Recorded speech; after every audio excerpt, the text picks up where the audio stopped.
Jemaat silakan bangkit berdiri.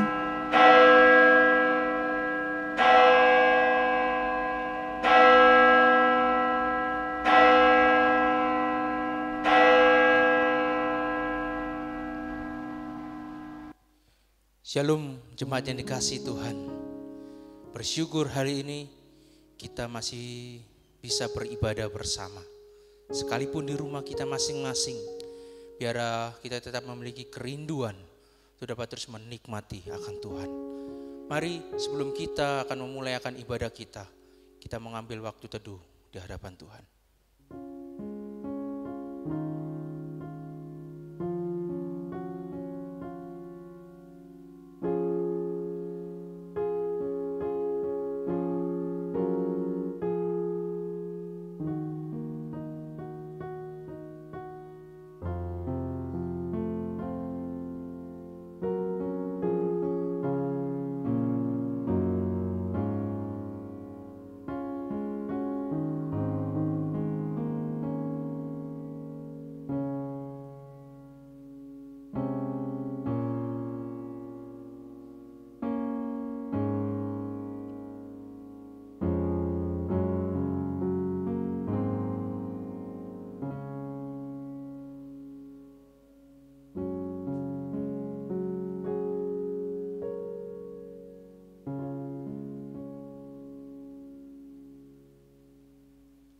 Ibadah kita mulai di dalam nama Allah Bapa, Putra, dan Roh Kudus. Amin.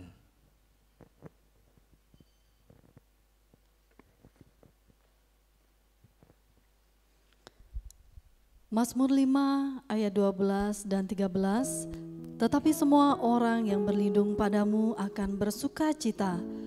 Mereka akan bersorak-sorai selama-lamanya. Karena engkau menaungi mereka, dan karena engkau akan bersukaria orang-orang yang mengasihi namamu. Sebab engkaulah yang memberkati orang benar ya Tuhan. Engkau memagari dia dengan anugerahmu seperti perisai.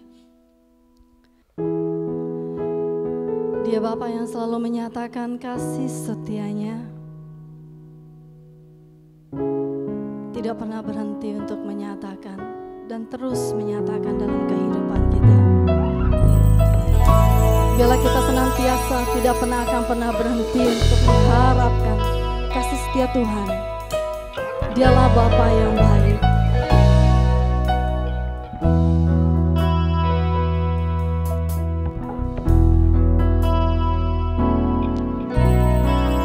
Bapakku yang baik,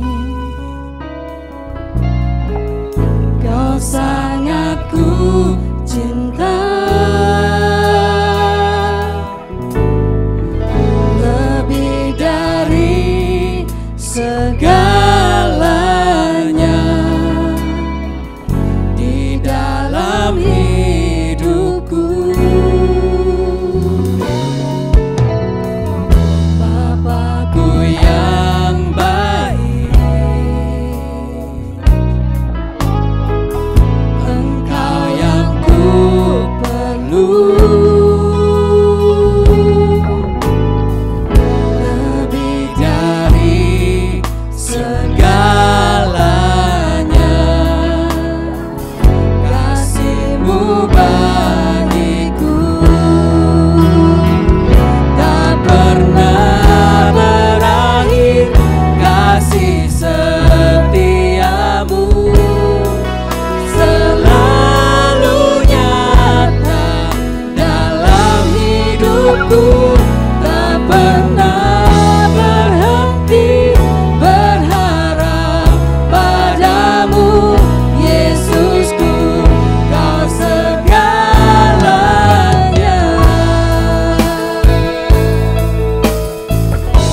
Bawa hati kami untuk terus bersyukur Tuhan, untuk terus bersyukur akan kasih setiamu.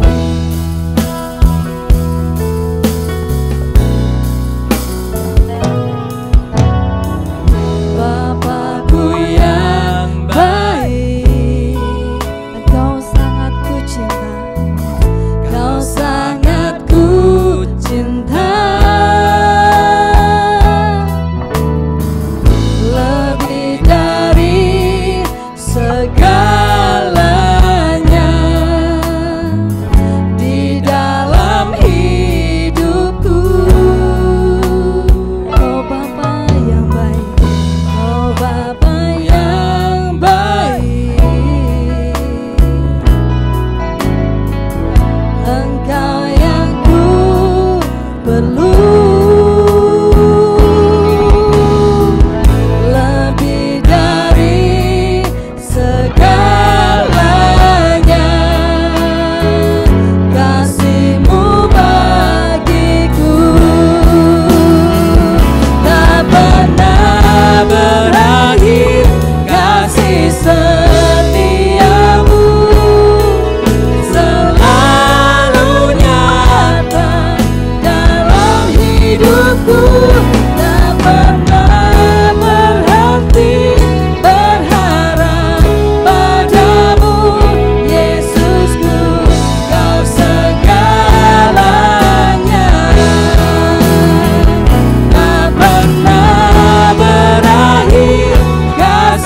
Tuhan yang selalu menyatakan kebaikan dan terus menyatakan kebaikan di dalam kehidupan kami.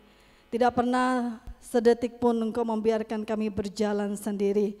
Engkau Allah yang penuh dengan kasih setia di dalam kehidupan kami. Engkau tahu Tuhan, kami adalah orang yang lemah. Engkau tahu kami adalah orang yang terbatas. Orang yang selalu Tuhan tidak pernah bisa berbuat apa-apa tanpa Engkau sendiri yang turut ambil alih untuk ya Bapa memberkati kehidupan kami. Kami mengucap syukur untuk perjalanan kehidupan kami yang sudah Engkau berkati sampai pada titik pagi ini Tuhan. Kami bersyukur memiliki Engkau Allah yang selalu ada buat kami. Terpujilah akan kasih setiamu. Inilah setiap pribadi yang membutuhkan Tuhan untuk kami datang bersujud menyembah Engkau. Di dalam nama Tuhan Yesus kami berdoa dan mengucap syukur. Amin. Yohanes 3 ayat 36, barang siapa mengasihi anak, ia beroleh hidup yang kekal. Tetapi barang siapa tidak taat kepada anak, ia tidak akan melihat hidup, melainkan murka Allah tetap ada di atasnya. Terpujilah nama Yesus, semua yang diselamatkan olehnya, mari kita memuji Dia.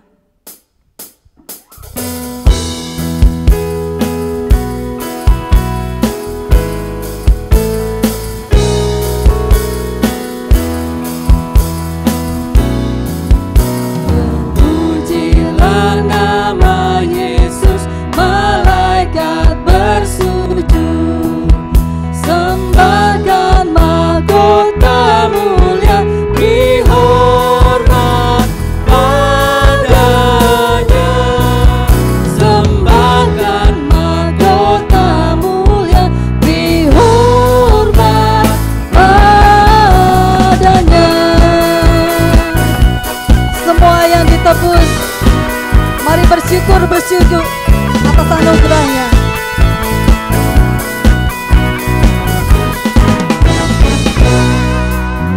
Semua yang ditebuskannya, bersyukur bersujud. Anugerahnya selamatkanku, dihormat adanya.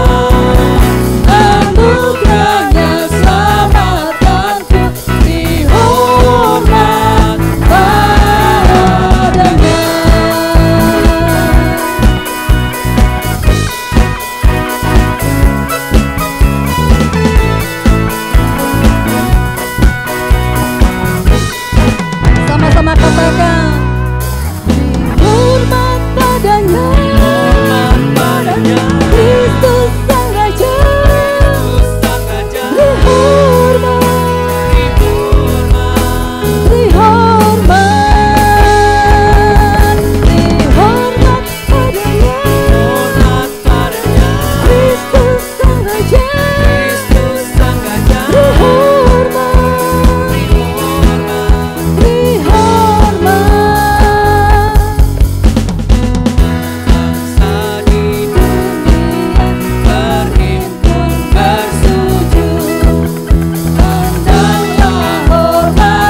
Kepada jemaat dipersilakan untuk duduk kembali. Mari kita mempersiapkan seluruh kehidupan kita, biarlah kebenaran firman Tuhan saat ini akan memenuhi seluruh hati dan pikiran kita. Kita bersyukur memiliki Tuhan yang ada, yang menjadi satu pengharapan yang pasti dalam kehidupan kita. Dialah Tuhan yang berkuasa atas hidup kita, Yesus Kristus Tuhan. Dialah Tuhan yang tidak pernah gagal dalam menjalankan setiap rancangannya. Harapanku.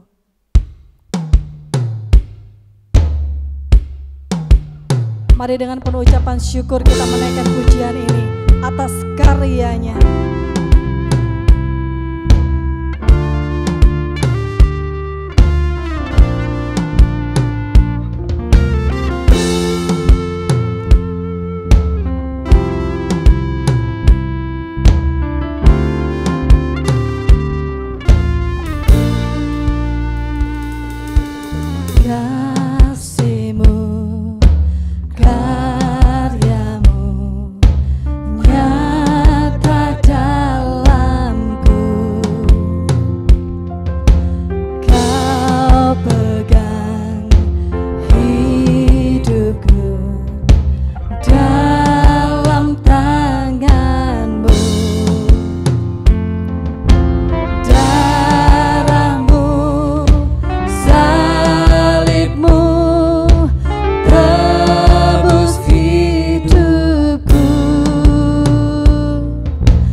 Tak pernah gagal rencanamu Tuhan. Terangi jalan kuasa-Mu sempurna. Pengharapanku takkan hilang, sebab masa depanku Kau sediakan.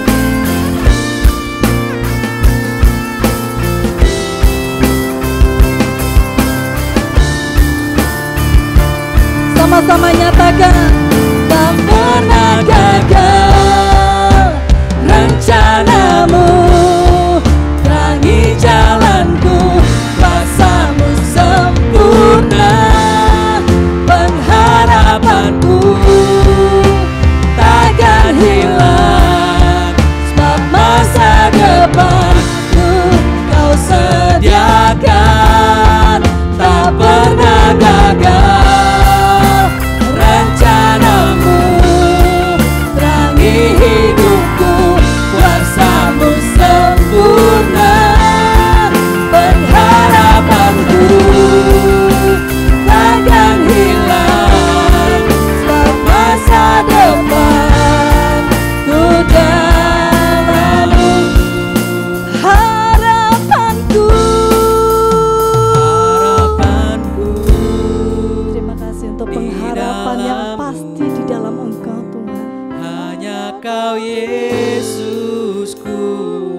benar Tuhan. Hanya di dalam Engkau kami mendapatkan kekuatan. Ku aman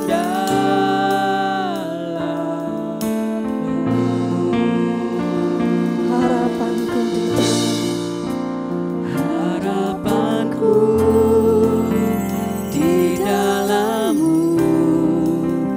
hanya Kau Yesus kuatku. Ku percaya, ku aman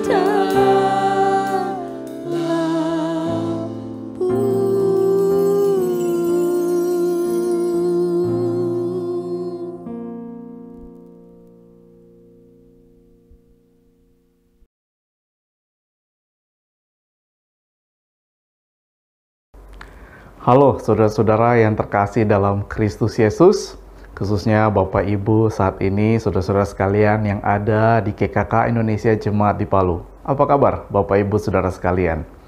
Saya berdoa kiranya Allah Tritunggal senantiasa menguatkan Bapak Ibu, memelihara saudara-saudara sekalian ketika di dalam masa-masa yang tidak ideal seperti ini, di dalam masa pandemi seperti ini. Tapi kita perlu bersyukur juga, sekalipun dalam masa yang tidak ideal begini, kita masih bisa beribadah. Dan Tuhan seolah sudah mempersiapkan, memberikan kepada kita segala sesuatu yang bisa kita kerjakan untuk kita boleh beribadah bersama-sama. Salah satunya itu perkembangan teknologi. Bapak Ibu bisa bayangkan jikalau teknologi saat ini belum mumpuni, belum memadai, maka kita akan sangat kesulitan dalam beribadah. Tetapi dalam metode yang online seperti ini dengan perkembangan teknologi, kita percaya itu dalam pemeliharaan Tuhan, bahwa perkembangan teknologi ada bisa kita gunakan juga untuk boleh beribadah bersama-sama. Sekalipun kita beribadah mungkin terpisah jarak satu dengan yang lainnya, bahkan mungkin ada Bapak Ibu yang tidak ada di Palu tapi di daerah yang lain, tapi beribadah lewat ibadah online ini, kita percaya kita dipersatukan di dalam satu kesatuan tubuh Kristus sebagai gereja Tuhan. Oleh sebab itu, Bapak Ibu saudara sekalian, Bapak Ibu telah mempersiapkan diri untuk mendengarkan firman Tuhan, untuk kita belajar mengenai kebenaran firman Tuhan.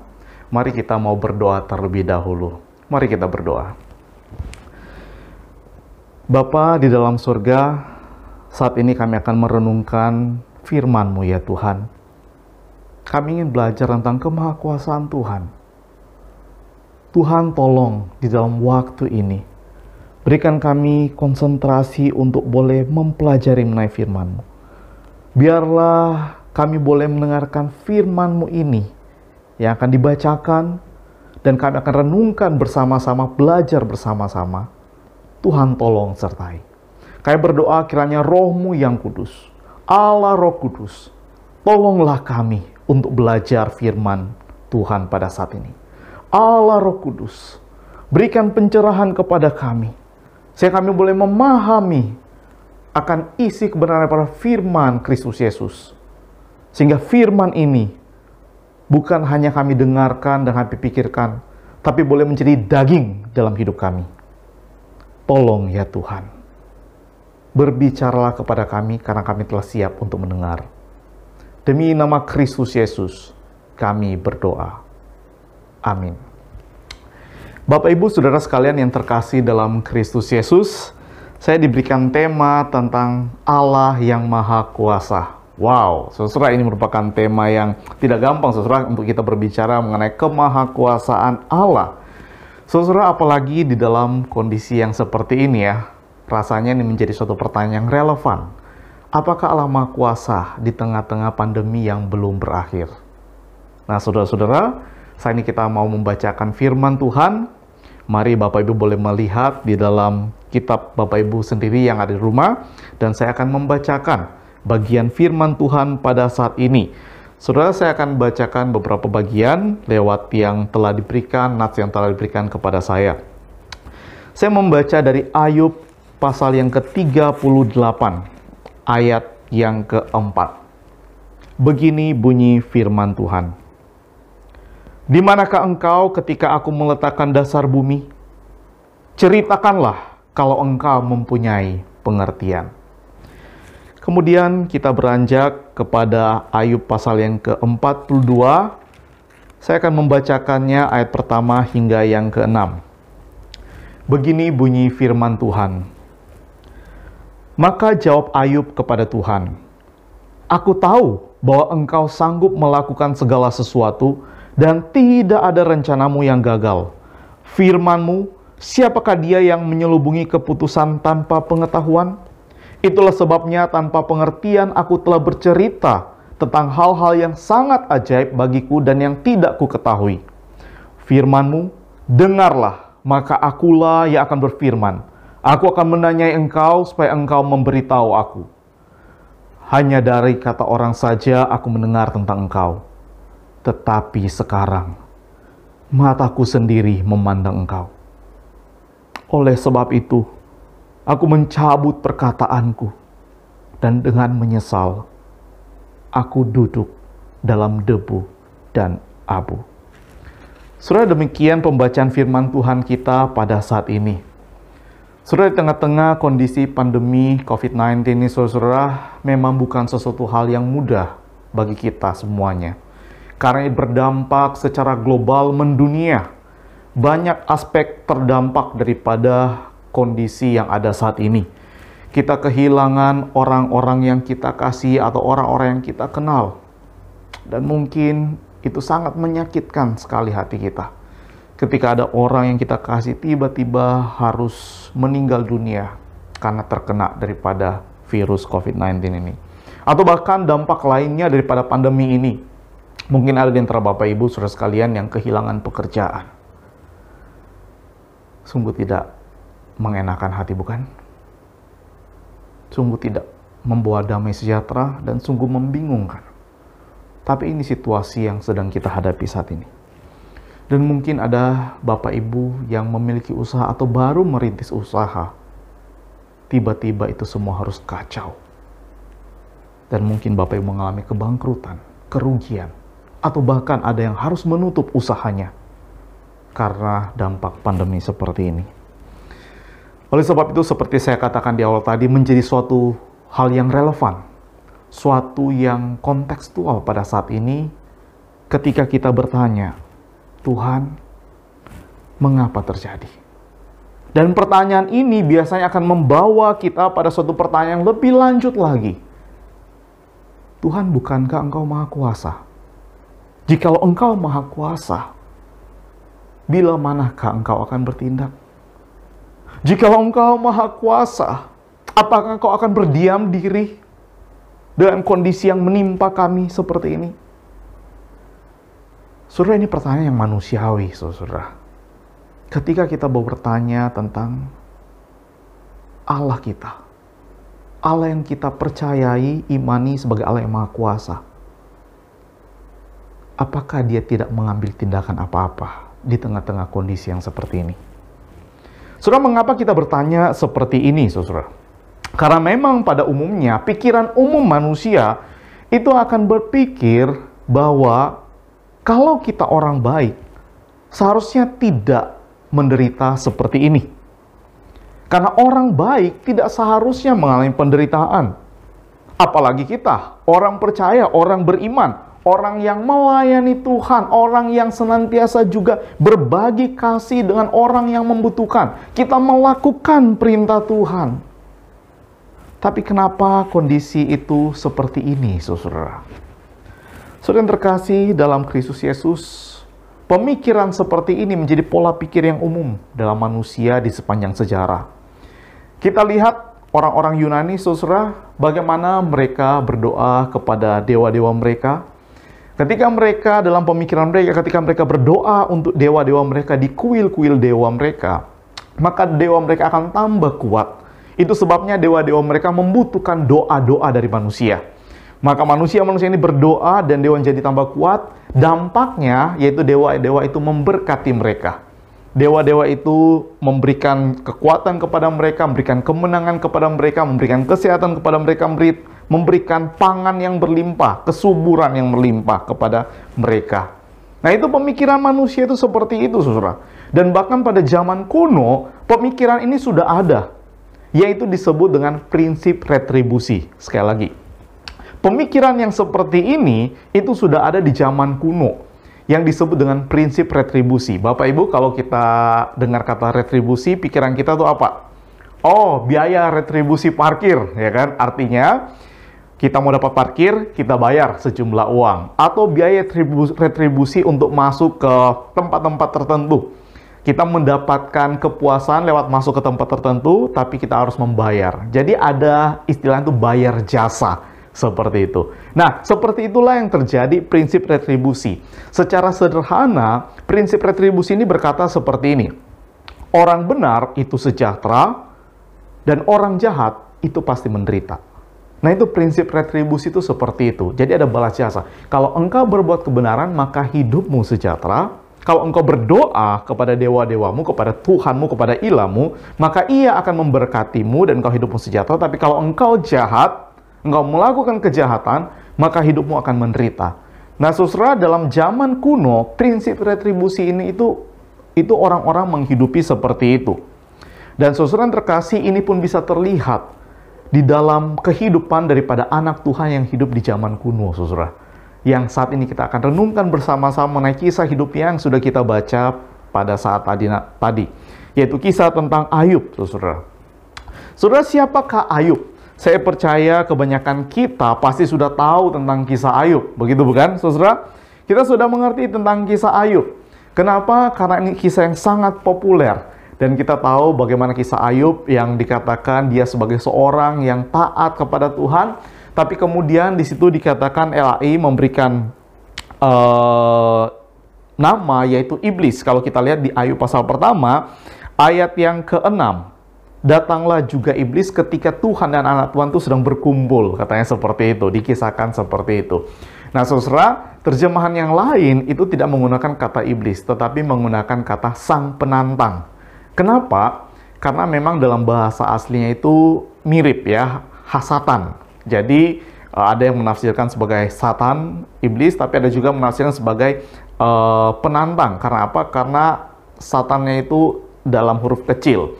Nah, saya lebih condong mengikuti penafsiran atau penerjemahan yang menafsirnya sebagai sang penantang. Karena apa? Karena memang di sini menantang.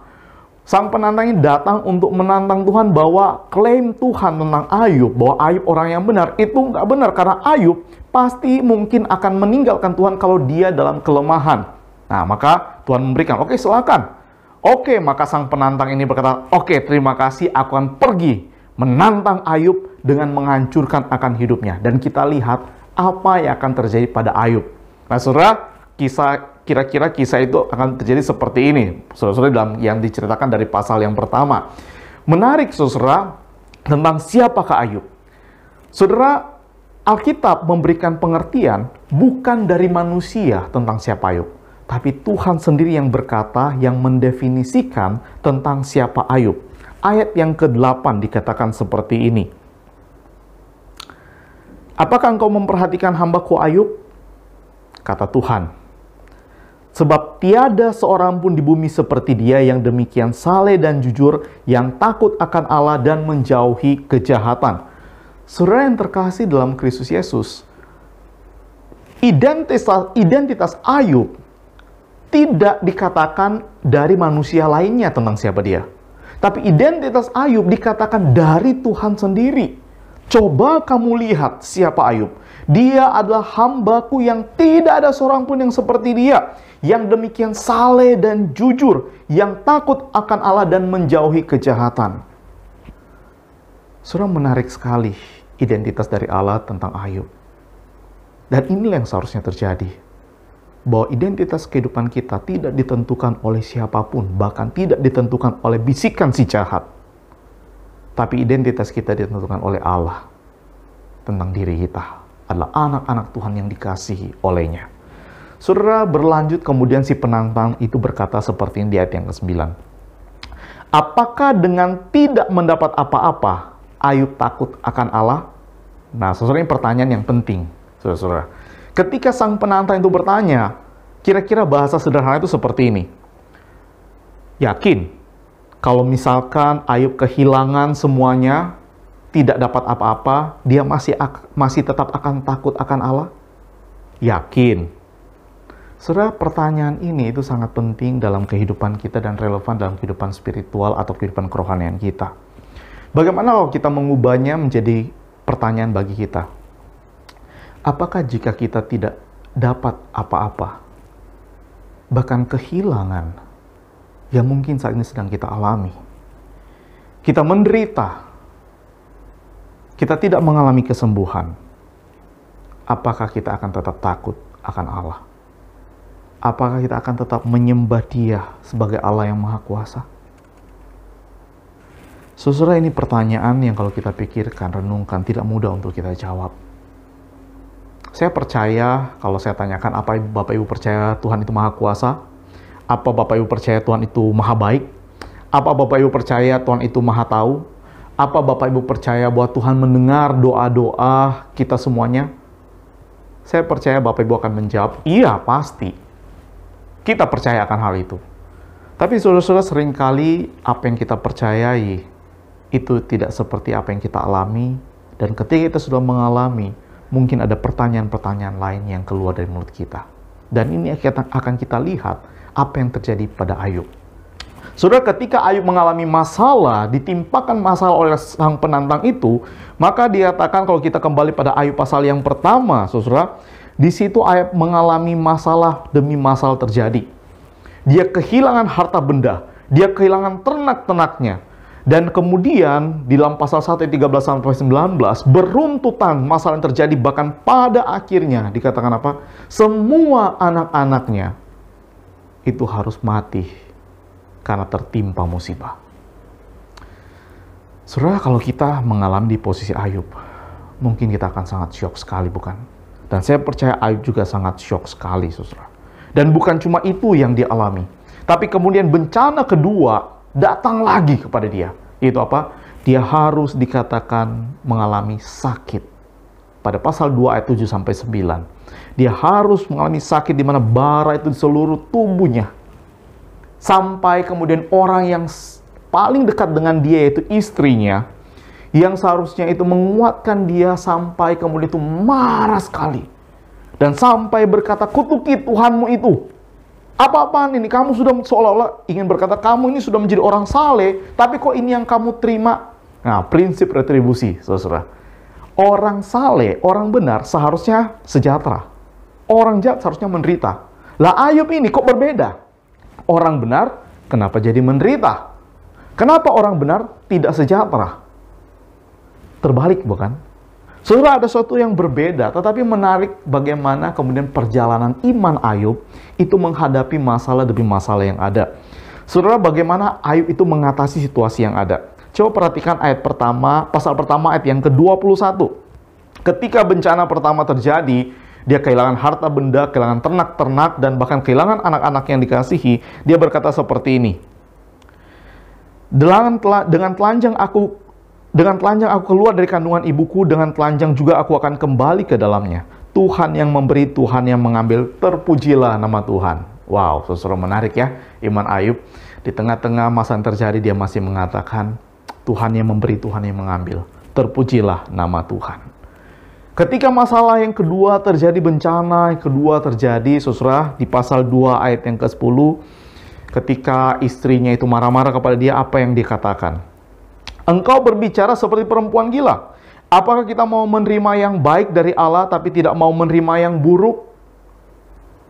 Ayub masih mengatakan Allah itu baik, terlalu baik. Masa kita sudah terima yang baik tapi kita tidak mau terima yang buruk? Perjalanan imannya itu bergerak, saudara. Ternyata ketika dia mulai menderita seperti ini, ketika teman-temannya itu mulai menjauhi dia, saudara, dia mulai kecewa. Nah, mulai kemudian dikatakan pada pasal yang ketiga, ayat 3 dan 4, dia mulai mengutuki hari kelahirannya, kehidupannya dia. Pasal 3 dan 4 dikatakan, biarlah hilang lenyap biarlah hilang lenyap hari kelahiranku, dan malam yang mengatakan seorang anak laki-laki telah ada dalam kandungan. Biarlah hari itu menjadi kegelapan, janganlah kiranya Allah yang di atas menghiraukannya, dan janganlah cahaya terang menyinarinya. Ayub sudah mulai bergerak, mulai gerah dia dengan situasi ini. Dia mulai gerah dengan penderitaan yang dialami, dan dia mulai marah kepada dirinya. Dan dia mulai mengutuki akan kelahirannya. Seolah-olah dia mengatakan, mending aku nggak lahir dah. kalau harus menderita seperti ini. Karena apa? Karena dalam prinsipnya, ingat prinsip retribusi. Orang benar seharusnya sejahtera, orang jahat seharusnya menderita. Aku kan orang yang baik, orang benar, orang yang saleh. Kenapa sekarang aku menderita? Ini nggak sesuai dengan pola pikirku. Saudara, bergerak Ayub dalam kemarahannya dia, sampai pada akhirnya kemarahannya dia tujukan kepada Tuhan. Mari kita lihat pada pasal yang ke-10.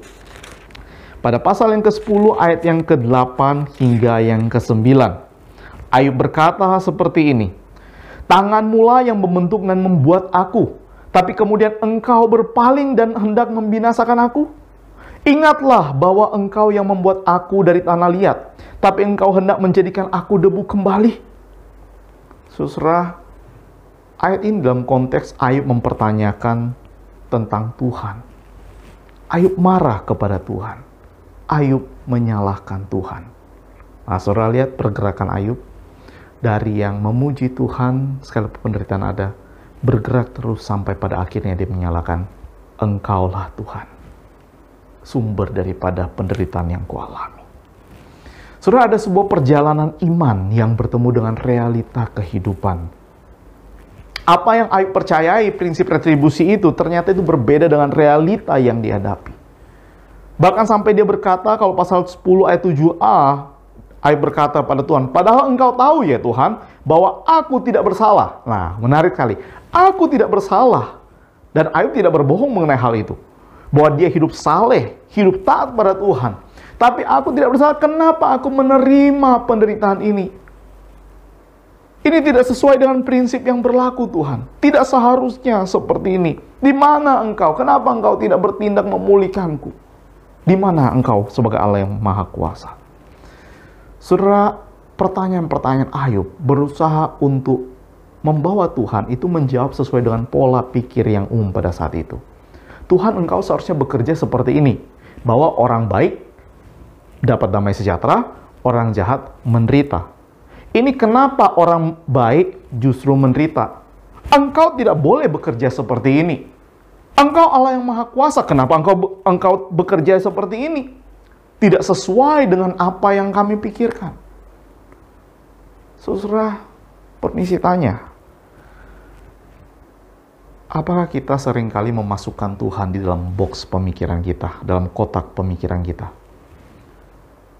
Bahwa Allah seharusnya bekerja sesuai dengan apa yang kita pikirkan. Seolah-olah Tuhan itu harus merespon sesuai keinginan kita, sesuai pola yang telah kita pikirkan, prinsip yang telah kita pikirkan, telah kita hidupi. Seolah-olah Allah itu Maha Kuasa kalau dia tunduk sesuai dengan pikiran kita. Pertanyaan berlanjut. Lah kalau Tuhan itu harus sesuai dengan pikiran kita, apakah dia Maha Kuasa? Atau kita yang Maha Kuasa? Menentukan Tuhan harus sesuai dengan pemikiran kita. Saudara, sampai itu seorang teman Ayub pada bagian-bagian akhir kitab Ayub, yaitu Elihu, itu memberikan sign, memberikan tanda kepada Ayub bahwa Tuhan itu tidak harus menjawab sesuai dengan cara berpikir kita. Mungkin Tuhan menjawab dengan cara yang lain. Elihu itu dalam pasal 33 ayat 14 itu berkata seperti ini. Karena Allah berfirman dengan 1-2 cara. Allah berfirman tidak dengan satu cara saja. Allah menjawab doa kita tidak hanya dengan satu cara saja. Allah berinteraksi dengan kita tidak hanya dengan cara yang kita pikirkan seperti itu, tapi ada dengan cara-cara lain. Kata Elihu di sini, tetapi orang tidak memperhatikannya. Tetapi kita tidak memperhatikannya karena kita hanya mau Allah berinteraksi dengan kita. Allah menjawab doa-doa kita hanya dengan cara yang kita inginkan. Saudara kembali bertanya, kenapa kita harus mengurung Allah dalam satu cara yang kita kehendaki? Kenapa kita harus mengurung kemahakuasaannya? Saudara yang terkasih dalam Kristus Yesus, kita harus mewaspadai jebakan-jebakan dalam memikirkan mengenai kemahakuasaan Allah. Jebakan-jebakan seperti apa ketika kita memikirkan tentang kemahakuasaan Allah?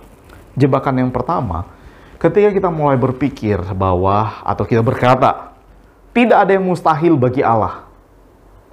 Tidak ada yang mustahil bagi Allah. Saudara, apakah tidak ada yang mustahil bagi Allah? Saudara, ada sebuah cerita ya. Ini menarik cerita ini. cerita seperti ini, atau pertanyaan tepatnya. Pertanyaan itu berbunyi seperti ini. Mungkin Bapak Ibu juga bisa memikirkan, saudara bisa bersama-sama memikirkan. Bisakah Allah atau dapatkah Allah itu menciptakan suatu batu yang lebih besar dan lebih berat daripada dirinya, sehingga Allah itu tidak bisa membawa batu itu? Saya ulangi ya. Apakah Allah bisa menciptakan batu yang lebih besar, yang lebih berat, sehingga dia sendiri tidak mampu membawa batu itu? Saudara, bisa atau tidak Allah melakukan itu? Saudara, ini pertanyaan yang jawabannya itu dilema, saudara.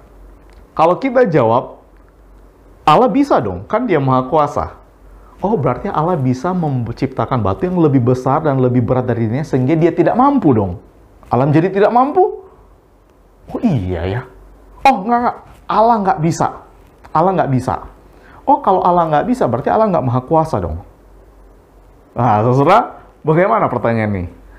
Saudara, bukankah seringkali sebenarnya pertanyaan-pertanyaan seperti ini tuh kita ajukan pada Allah? Tapi mari kita coba telusuri mengenai pertanyaan ini. Apa yang salah dengan pertanyaan ini? Saudara, yang salah adalah pertanyaannya sendiri. Kenapa, saudara? Kenapa? Karena pertanyaan ini mempertanyakan Allah untuk melakukan bertindak yang di luar daripada natur Allah. Allah tidak mungkin, jawabannya sebenarnya kalau kita mau jawab, ya tidak mungkin Allah menciptakan seperti itu. Loh, kenapa? Berarti Allah tidak maha kuasa? Enggak juga. Allah tidak mungkin melawan naturnya. Kita, kalau pertanyaan seperti itu, kita akan berkata atau bertanya seperti ini. Bisa nggak Allah berdosa? Ya Allah nggak bisa berdosa dong. Kan dia kudus, maha kudus. Ya nggak? Jadi, apakah ada hal yang mustahil bagi Allah? Ada. Yaitu apa? Allah tidak mungkin melawan naturnya. Kita harus mengingat hal ini.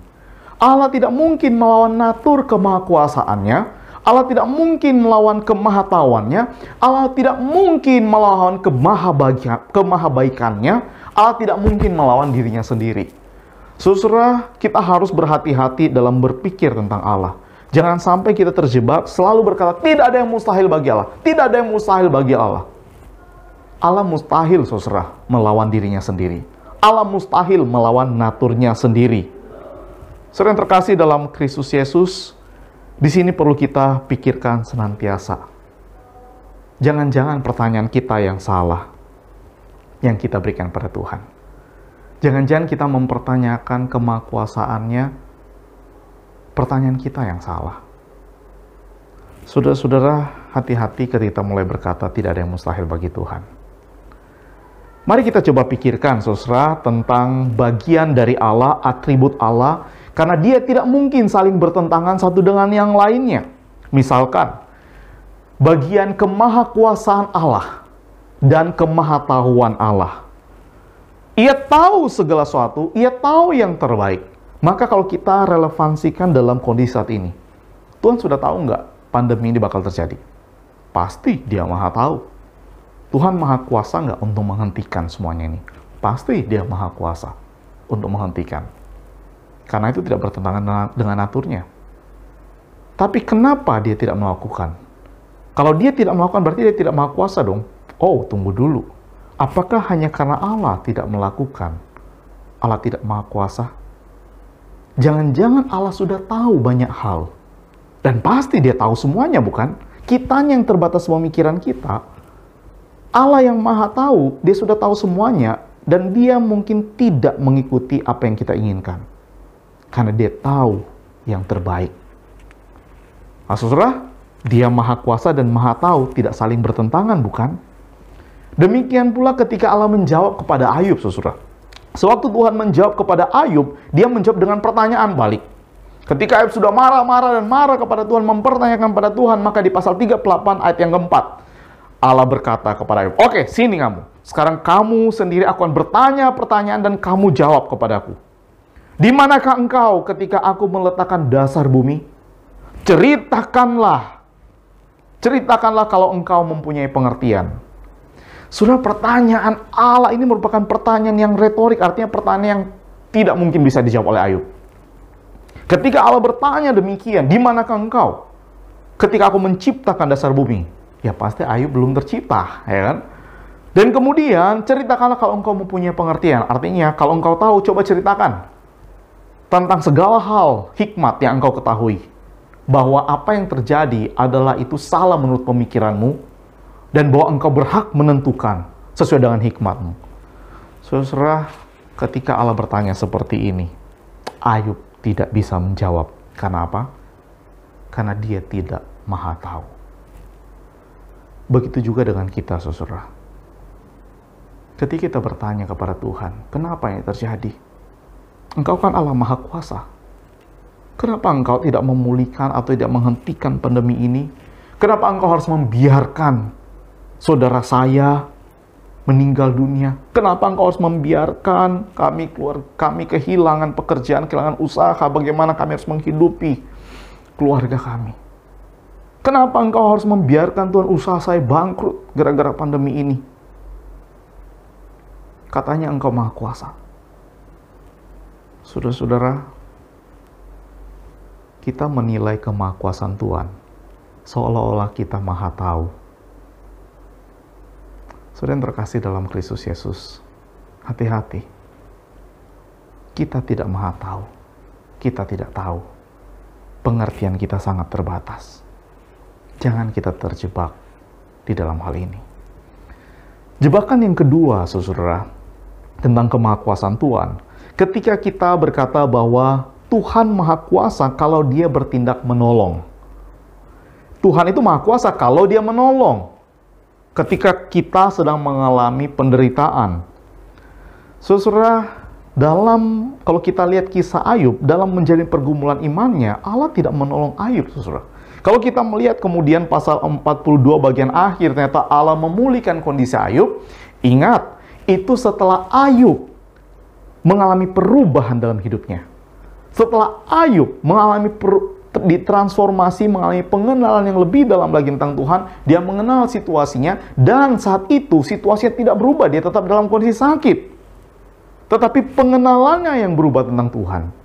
Nah, baru setelah itu Allah kemudian memulihkan.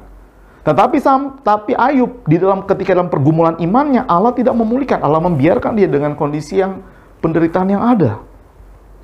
Saudara, pertanyaan kita, bagaimana kalau Allah diam? Seolah-olah dia tidak bertindak apa-apa. Apakah dia akan tetap menjadi Allah yang Maha Kuasa? Iya, dia akan tetap menjadi Allah yang Maha Kuasa. Allah tidak menolong Ayub karena melalui penderitaan ini menjadi konteks Ayub untuk makin kenal siapa Tuhan. Ayub yang tadinya kenal Tuhan, yaitu dengan pengertian prinsip retribusi. Kalau aku berdoa kepada Tuhan, aku saleh, maka Tuhan akan memberkati hidupku. Tuhan akan mensejahterakan hidupku. Kalau aku jahat, maka aku menderita. Nah, ini pemikiran Ayub tentang Tuhan, seperti itu. Tetapi kan kemudian realita itu berbicara lain. Ayub melihat, kenapa sekarang aku saleh tapi aku menderita? Ini tidak benar, ini tidak sesuai. Tuhan, engkau kan Allah Maha Kuasa, kenapa engkau membiarkan penderitaan ini terjadi? Engkau Allah Maha Kuasa, kenapa engkau membiarkan aku mengalami penderitaan? Selain terkasih dalam Kristus Yesus, pemikiran Ayub yang seperti ini lewat penderitaan yang ada, pada akhirnya itu mengalami transformasi, perubahan. Di pasal yang terakhir, pasal 42 ayat yang kelima, itu Ayub kemudian berkata seperti ini. Hanya dari kata orang saja aku mendengar tentang engkau, tapi sekarang mataku sendiri memandang engkau. Artinya, hanya dari kata orang saja aku mendengar engkau, artinya prinsip-prinsip yang orang-orang sudah jalani, prinsip retribusi yang orang-orang sudah jalani selama ini, kehidupan yang dijalani oleh manusia dengan prinsip tersebut, aku mengenal engkau dengan prinsip seperti itu. Tapi setelah bertemu dengan realita penderitaan seperti ini, aku makin mengenal engkau. Bahwa engkau tidak bisa dikurung dalam pemikiranku yang sempit ini, yang tidak maha tahu, yang terbatas ini. Ayub mengalami transformasi. Saudara, jangan-jangan Allah membiarkan kita masih dalam kondisi yang seperti ini, mengalami pandemi ini. Karena Tuhan ingin menjadikan pandemi ini sebagai konteks untuk kita mengenal Dia lebih dalam lagi. Saudara-saudara, tanpa meremehkan dampak-dampak buruk yang terjadi daripada pandemi ini, tapi mari coba kita melihat dari sudut yang berbeda juga. Apa yang terjadi ketika pandemi ini melanda umat manusia? Pada khususnya kan manusia mengalami penderitaan ini. Tapi coba kita lihat di masa-masa pandemi di awal-awal sekitar bulan Maret, April itu, saudara. Ternyata ketika negara-negara yang terkena dampak ini melakukan lockdown, itu di berita-berita itu memunculkan, binatang-binatang itu mulai bermunculan. Ya kan, diperlihatkan di Vienna kalau nggak salah ya, itu ada ikan-ikan mulai bermunculan di sungai yang selama ini ketika orang itu menggunakan sungai itu ikan-ikan itu hilang, tapi sekarang mulai bermunculan. Kita bisa melihat, saudara, saya sangat berdampak ketika melihat langit di Jakarta, saudara. Ketika waktu PSBB terjadi, itu Jakarta itu menjadi cerah kembali. Bahkan bisa terlihat gunung. Bisa bayangkan, saudara, langit Jakarta yang cerah, selama ini akhirnya bisa terlihat gunung.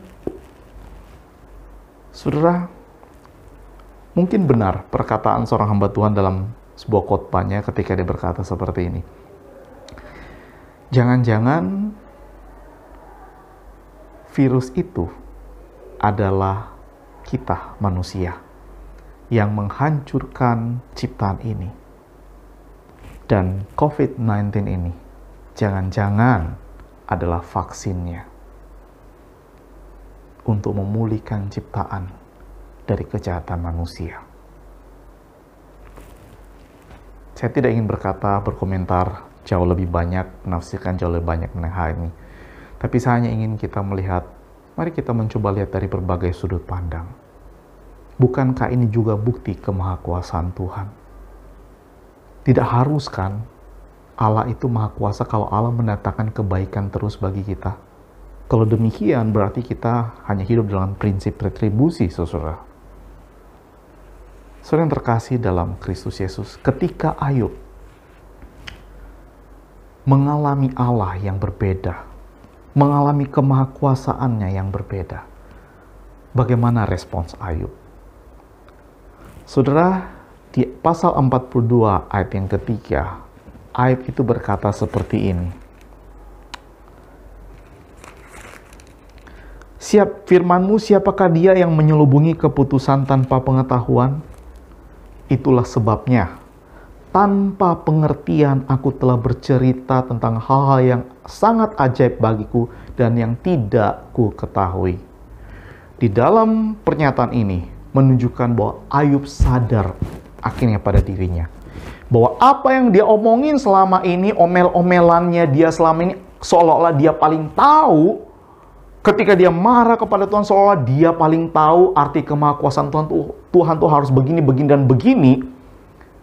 Saat ini dia berkata, ternyata aku ngomong itu, aku tanpa pengertian. Itu aku ngomong tuh soal itu dalam kebodohanku aku bercerita seperti itu. Ayub sadar tentang siapa dirinya. Saudaraku, dalam pandemi ini, maukah kita merenungkan kembali? Jangan-jangan pandemi ini telah membawa kita berhadapan dengan diri kita, telah membawa manusia berhadapan dengan diri manusia sendiri, bahwa sebenarnya manusia itu tidak bisa apa-apa. Bahwa manusia itu ternyata terlalu sombong. Dan mungkin kehidupan kita juga terlalu sombong di hadapan Tuhan. Dan Tuhan harus menegur kita lewat pandemi ini. Tapi mari kita merendahkan diri dan menyadari, ya ternyata ini, ketika saya mengenal kemahakuasaan Tuhan yang selama ini saya berpikir bahwa Allah itu maha kuasa kalau selalu menolong saya, menolong manusia. Jangan-jangan saat ini Allah sedang menunjukkan kemahakuasaannya ketika menolong ciptaan yang lain. Saudara-saudara, mari kita melihat bahwa diri kita sebenarnya terbatas di dalam mengetahui segala sesuatu. Respon yang kedua dari Ayub, ayat yang kelima tadi. Dia sekarang bukan hanya sadar tentang siapa dirinya, tapi dia sadar siapa Tuhan. Dulu aku hanya dengar Engkau tentang kemahakuasaanmu, tentang pribadimu dari orang lain. Tapi sekarang mataku sendiri memandang Engkau. Aku mengenal Engkau. Bahwa kemahakuasaanmu Engkau tunjukkan dengan cara yang di luar pemikiranku. Cara yang di luar daripada apa yang kupikirkan selama ini. Bahwa ternyata Engkau Tuhan tidak bisa aku kotak-kotakan dalam pemikiranku. Bahwa Engkau lebih maha kuasa. Engkau berbeda daripada apa yang kupikirkan. Ayub mengenal Tuhan. Dan mungkin lewat pandemi ini Tuhan sedang ingin memperkenalkan dirinya kepada kita. Dalam dimensi yang berbeda, dalam sudut pandang yang berbeda. Yang mungkin selama ini tidak kita ketahui. Yang mungkin saat ini cuma dalam omongan kita. Oh iya, Allah maha baik, Allah maha tahu, Allah maha kasih, Allah maha kuasa. Dan lain sebagainya yang bisa kita ucapkan dalam mulut kita sesuai dengan apa yang kita pikirkan. Tapi ketika bertemu dengan realita penderitaan, kita mulai melihat Allah menunjukkan sosok yang selama ini tidak kita kenal. Yang selama ini berbeda dengan yang kita pikirkan. Dan dalam momen seperti ini, Allah ingin menunjukkan Dia tidak seperti yang ada dalam kotak pemikiran kita. Surah Allah kita maha kuasa, jauh lebih besar daripada apa yang kita pikirkan. Dan itu sebabnya Ayub menyadari akan hal ini. Dan kemudian dia memberikan respon yang ketiga, ayat yang ke-6. Oleh sebab itu aku mencabut perkataanku, dan dengan menyesal aku duduk dalam debu dan abu. Saudara, debu dan abu menjadi suatu media, suatu sarana yang digunakan oleh masa kuno pada saat itu, ataupun bahkan kita lihat dalam perjanjian lama, ya, di dalam kehidupan orang Yahudi, itu digunakan ketika mereka menyesal, mereka mengambil debu dan abu dan mereka meletakkan di atas kepalanya. Artinya apa? Aku menyesal, aku bertobat. Nah, ini yang dilakukan Ayub. Dia bertobat. Ayub bertobat. Dia menyesali bahwa dia terlalu sok tahu, bahwa ternyata dalam penderitaan Allah tetap maha kuasa. Dan akhirnya dia bertobat dan dia menyesal. Saudara yang terkasih dalam Kristus Yesus, di dalam ketidakmengetahuan kita, ketika kita berhadapan dengan penderitaan seperti ini, maukah kita datang merendahkan diri di hadapan Tuhan, meresponi dengan suatu penyesalan ketika kita berkata, Tuhan, maafkan aku ketika mempertanyakan senantiasa kemahakuasaanmu, ketika kau mulai marah kepadamu. Ternyata hikmatmu jauh lebih besar daripadaku. Ternyata apa yang kupikirkan selama ini itu terlalu kecil tentang Engkau. Aku minta ampun ya Tuhan. Dan aku mengakui bahwa Engkau lebih besar daripada pikiranku. Saudara yang terkasih dalam Kristus Yesus, lewat firman Tuhan pada saat ini, ingatlah bahwa ada hal yang bisa lewat pandemi ini, ada hal yang bisa kita lakukan dalam berelasi dengan Tuhan. Yaitu apa? Yang pertama, saudara jangan takut. Tidak perlu takut untuk masuk dalam pertanyaan-pertanyaan tentang kemahakuasaan Tuhan. Tidak apa-apa, saudara. Ketika kita bertanya, kenapa kita bertanya? Karena kita ingin mengenal Dia. Karena pengenalan kita selama ini kok berbeda dengan apa yang Tuhan nyatakan pada saat ini.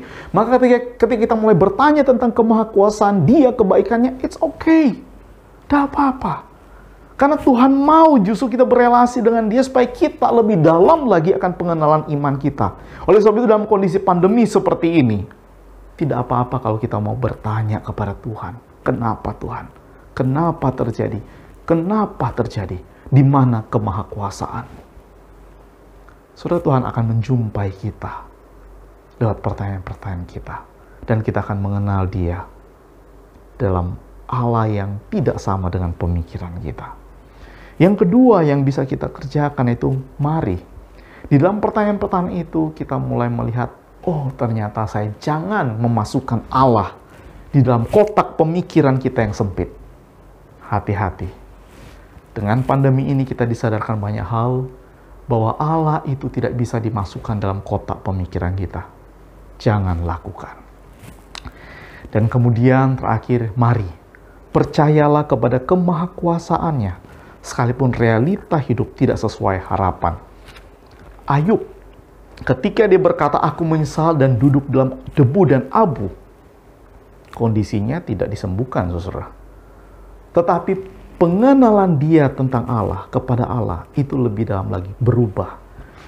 Saudara, itu sebabnya dalam pandemi seperti ini, kita tidak tahu apa yang akan terjadi. Tapi biarlah pandemi ini membawa kita untuk semakin mengenal siapa Tuhan lebih dalam lagi. Kita kehilangan tentu tidak menyenangkan. Kita kehilangan pekerjaan sangat berat. Kita kehilangan usaha kita sangat sakit hati. Kita tidak disembuhkan, sangat mengecewakan. Tapi jangan-jangan Tuhan mau menggunakan pandemi ini untuk kita boleh mengenal Dia lebih dalam lagi. Mengenal tentang kemahakuasaannya dari perspektif yang berbeda lagi. Saudara, maukah kita merendahkan diri di hadapan Tuhan untuk mengenal Dia dan menundukkan segala pemikiran kita dan berkata, Tuhan, aku ternyata tidak maha tahu.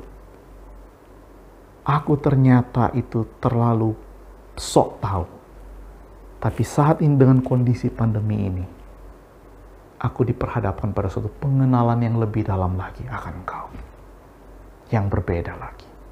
Dan aku boleh mengenal lagi tentang kemahakuasaan-Mu dari sudut pandang yang berbeda. Maukah kita berkata seperti itu? Mari kita berdoa. Bapa dalam surga, firman-Mu telah dibacakan dan telah dielaborasi. Kiranya Roh-Mu yang kudus bekerja kepada kami, sehingga lewat situasi pandemi ini, kami pun boleh berinteraksi dengan firman-Mu dan kami boleh mendapat pengenalan yang lebih dalam lagi tentang Tuhan yang Maha Kuasa. Tuhan tolong biarlah pandemi yang kami hadapi ini memang bukan sesuatu yang menyenangkan bagi kehidupan kami. Tapi tolong supaya lewat pandemi ini, kami boleh memiliki pengenalan yang lebih dalam lagi akan Engkau Tuhan. Mengenal akan kemahakuasaan-Mu dan tetap bergantung kepada kemahakuasaan-Mu. Terima kasih Tuhan, pimpin kami semua.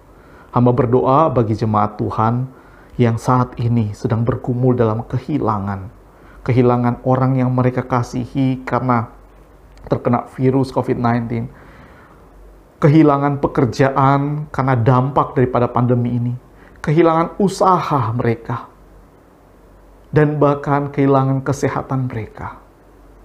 Tuhan tolong, biar dalam situasi seperti ini, Engkau mau merangkul jemaat-Mu, sehingga mereka tetap di dalam pertanyaan-pertanyaan mungkin mereka sedang ajukan, mempertanyakan Engkau. Mereka tetap bersandar kepadamu, tetap bergantung kepadamu, dan Engkau mau merangkul mereka dengan kasih-Mu, dan menyertai mereka dalam pergumulan perjalanan iman mereka, sehingga mereka boleh mengenal Tuhan lebih dalam lagi. Pimpin akan umat-Mu ya Tuhan. Demi nama Kristus Yesus, kami berdoa. Amin. Tuhan Yesus memberkati kita semuanya. Kami persilakan jemaat Tuhan untuk bangkit berdiri. Bersama seluruh umat percaya di muka bumi, kita akan mengikrarkan pengakuan iman rasuli. Pengakuan iman rasuli. Aku percaya kepada Allah, Bapa yang Maha Kuasa, Halik langit dan bumi, dan kepada Yesus Kristus anaknya yang tunggal Tuhan kita, yang dikandung daripada Roh Kudus, lahir dari anak darah Maria, yang menderita sengsara di bawah pemerintahan Pontius Pilatus, disalibkan, mati dan kuburkan, turun ke dalam kerajaan maut. Pada hari yang ketiga, bangkit pula dari antara orang mati, naik ke sorga, duduk di sebelah kanan Allah, Bapa yang Maha Kuasa, dan dari sana ia akan datang untuk menghakimi orang yang hidup dan yang mati. Aku percaya kepada Roh Kudus, gereja yang kudus dan am, persekutuan orang kudus, pengampunan dosa, kebangkitan tubuh, dan hidup yang kekal. Amin. Jemaat dipersilakan duduk kembali.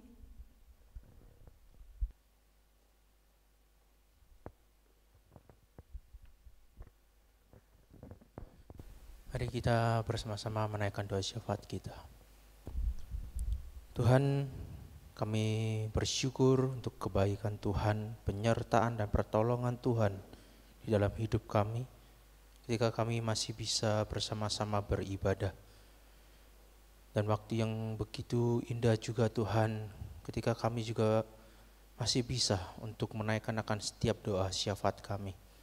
Tapi sebelumnya Tuhan, biar kiranya Tuhan yang melayakan kami, Tuhan yang menolong kami untuk kami dapat terus berdoa syafaat khususnya di hadapan-Mu. Terima kasih Bapak, terima kasih. Tuhan, kembali lagi kami berdoa untuk bangsa dan negara kami Indonesia. Kami bersyukur karena kebaikan Tuhan, karena penyertaan dan pertolongan Tuhan. Bangsa kami ada sebagaimana bangsa kami ada hingga saat ini. Kami percaya itu semua karena kasih dan anugerah Tuhan. Oleh karena itu Tuhan, kami terus berdoa untuk bangsa dan negara kami Indonesia. Biar kiranya Tuhan yang menolong akan pemimpin kami, pemerintahan kami baik dari pusat hingga ke daerah. Biar hikmat dan kebijaksanaan dan takut akan Tuhan terus menyertai hidup mereka, sehingga mereka benar-benar dapat mengerjakan dan melakukan akan tugas tanggung jawab mereka sebagai seorang pemimpin, sehingga bangsa kami ini Tuhan dapat menjadi lebih baik lagi dari hari ke hari. Terima kasih Tuhan, terima kasih. Kami juga terus berdoa untuk setiap persoalan yang dihadapi oleh bangsa kami, baik di dalam bidang politik, sosial, budaya, ekonomi, bahkan juga pendidikan. Biar Tuhan juga tetap turut campur tangan di dalamnya. Tuhan yang akan tetap terus menolong akan setiap persoalan yang ada, sehingga persoalan-persoalan yang ada Tuhan juga dapat terselesaikan dengan baik. Terima kasih Bapak, terima kasih. Tuhan, kami juga terus berdoa untuk seluruh jemaat Tuhan ke dalam tangan kasih-Mu. Dalam kehidupan mereka, di dalam pergumulan mereka Tuhan, baik di dalam keluarga mereka, relasi mereka satu dengan yang lain. Biar kiranya Tuhan juga tetap terus menolong, Tuhan juga terus memberkati. Biar ada kasih Tuhan di dalamnya. Kami juga berdoa untuk setiap pekerjaan usaha jemaat Tuhan. Biar Tuhan juga tetap terus memampukan mereka dan memberikan mereka hikmat, bahkan memberikan mereka hati yang tetap terus percaya dan bersandar penuh hanya kepada Tuhan. Kami juga berdoa Tuhan untuk seluruh kesehatan jemaat Tuhan, biar Tuhan juga memberkatinya, Tuhan juga menolongnya. Bahkan setiap jemaat Tuhan yang saat ini sedang mengalami kelemahan tubuh atau sakit penyakit, biar Tuhan juga yang akan memulihkan dan menyembuhkannya, baik melalui obat-obatan yang ada, dokter, bahkan makanan dan minuman yang mereka konsumsi. Bahkan juga bisa melalui keluarga yang selalu mendampingi mereka, biar Tuhan memakai itu semua Tuhan sebagai alat Tuhan dalam proses penyembuhan mereka. Terima kasih Bapak, terima kasih. Kami juga terus berdoa untuk anak-anak kami ke dalam tangan kasih-Mu. Biar Tuhan juga tetap terus memberikan mereka semangat dan sukacita, bahkan hati yang penuh dengan tanggung jawab sebagai seorang pelajar, sehingga mereka benar-benar dapat mengikuti akan seluruh proses pembelajaran yang ada dengan baik. Dan melalui studi mereka Tuhan, biar nama Tuhan tetap terus dipermuliakan. Terpujilah nama-Mu Tuhan. Inilah Tuhan menjadi doa kami. Kami serahkan seluruh doa kami ini Tuhan. Demi nama Yesus kami sudah berdoa dan mengucap syukur. Amin.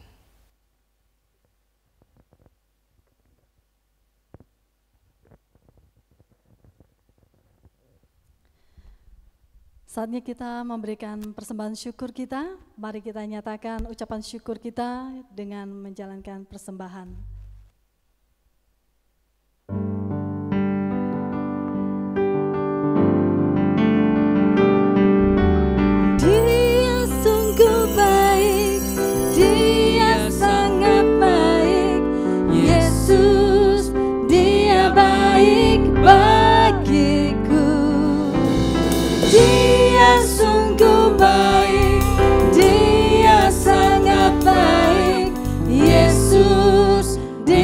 Baik bagiku. Ya Tuhan yang telah membayar harga buat kita manusia berdosa. Tidak ada kata lain selain bersyukur dan bersyukur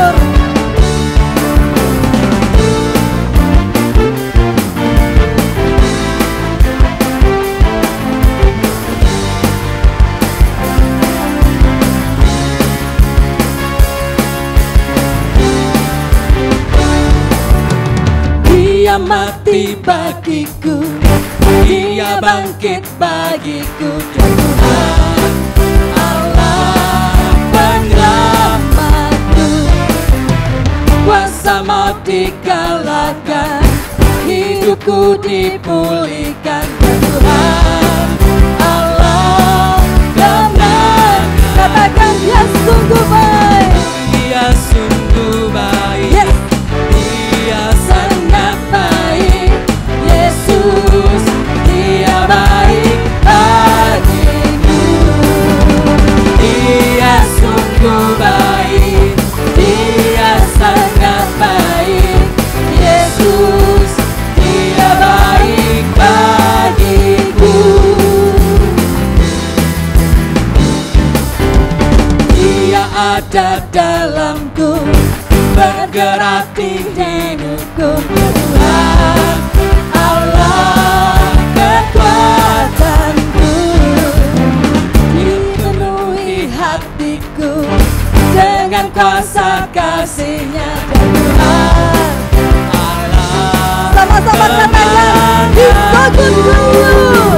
He is so good to you.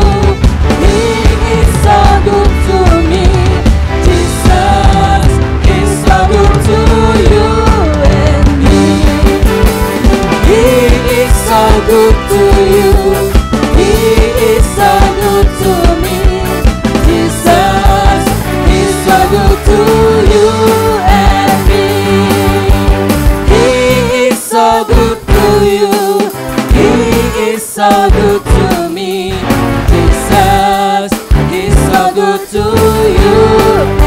Kita lagi katakan, He is so good to you. He is so good to me. Jesus is so good to you and me. Jesus is so good to you and me. Jesus is so good to you. He's so good to me. He's so good to you and me. Yes.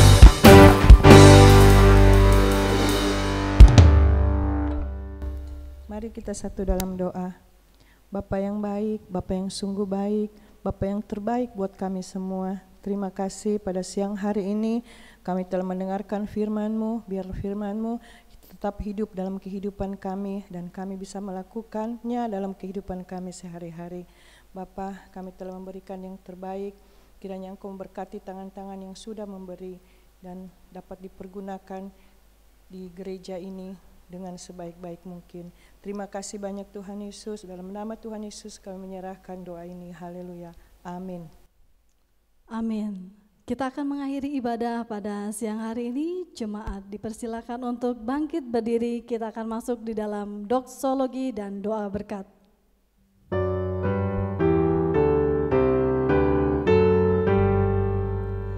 Puji Allah Bapa Putra, puji Allah Roh Kudus, ketiganya yang esa. Oh selamat sumber berkah.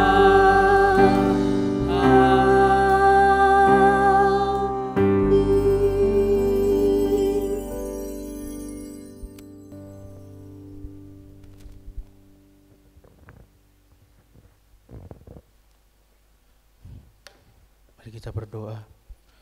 Tuhan, terima kasih untuk pimpinan Tuhan, khususnya pada ibadah kami pada saat ini. Biar puji-pujian yang telah kami nyanyikan Tuhan dapat menyenangkan hati Tuhan. Firman Tuhan yang sudah kami dengar, biar dapat terus tertanam dalam hati dan pikiran kami. Bahkan kami juga mau melakukannya di dalam setiap langkah hidup kami bersama dengan Tuhan. Tuhan terus pimpin kami, Tuhan terus sertai dan mampukan kami, agar hidup kami seturut dengan kehendak Tuhan. Terima kasih Bapa, terima kasih. Jemaat yang dikasihi Tuhan, terimalah berkat Tuhan. Tuhan memberkati engkau dan melindungi engkau. Tuhan menyinari engkau dengan wajah-Nya dan memberi engkau kasih karunia. Tuhan menghadapkan wajah-Nya kepadamu dan memberi engkau damai sejahtera. Amin.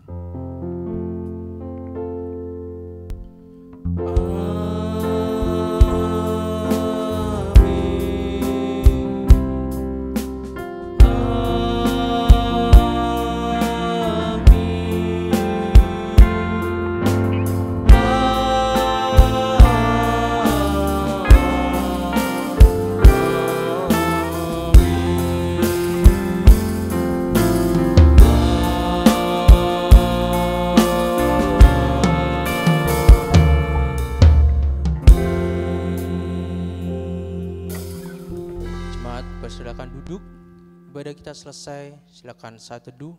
Tuhan Yesus memberkati.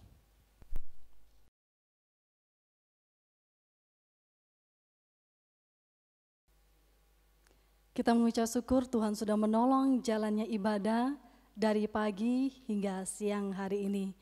Saya percaya dan kita semua tentunya percaya tidak ada yang tidak diberkati. Semuanya diberkati lewat pujian, bahkan secara khusus lewat firman Tuhan. Dan saat ini atas nama hamba Tuhan, majelis dan seluruh jemaat Tuhan GKKA Indonesia Jemaat Palu mengucapkan terima kasih atas pelayanan firman Tuhan Pendeta Rikstofen Diki Palendeng yang telah memberitakan firman Tuhan pada minggu ini. Tuhan Yesus memberkati pelayanan Bapak. Dan diingatkan kembali untuk seluruh jemaat Tuhan, jangan lupa pada hari Rabu ini tetap mengikuti RGT di rumah masing-masing. Dan mohon diperhatikan juga untuk bagian warta bagi yang bertugas di sepanjang satu pekan ini. Dan bisa dilihat untuk bisa dikoordinasikan dengan teman-teman sepelayanan. Terima kasih buat kebersamaan pada siang hari ini. Selamat hari Minggu, Tuhan Yesus memberkati kita sekalian.